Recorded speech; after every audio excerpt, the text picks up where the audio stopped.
This is a simple question, but you just have to be careful in this question.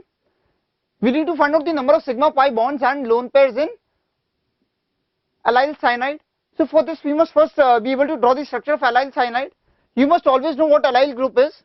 Allyl group is this. This is known to be allyl group.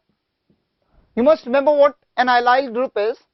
We also know that cyanide group is this. Therefore, on joining these two we get allyl cyanide, that is CH2 double bond CH, CH2, C triple bond N. This is the structure that we get for allyl cyanide. Now we need to find out the number of sigma pi bonds and lone pairs in allyl cyanide. So we can directly calculate. Let us first calculate the number of sigma bonds. 1, 2, 3 and 4.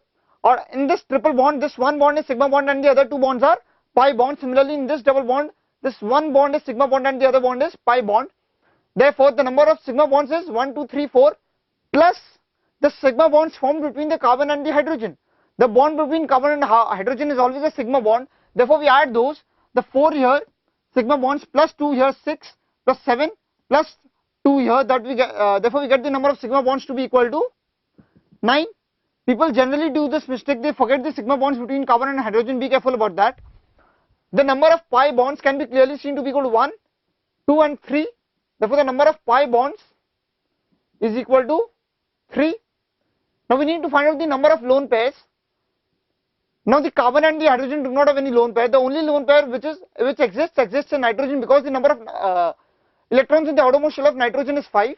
It occupies the 3 electrons of nitrogen in the outermost shell are occupied here. Therefore, the 2 remaining over here form a lone pair. Therefore, the number of lone pair is 1. Therefore, we get the final answer as the number of sigma bonds in allyl cyanide is 9, the number of pi bonds in allyl cyanide is 3 and the number of lone pairs is 1.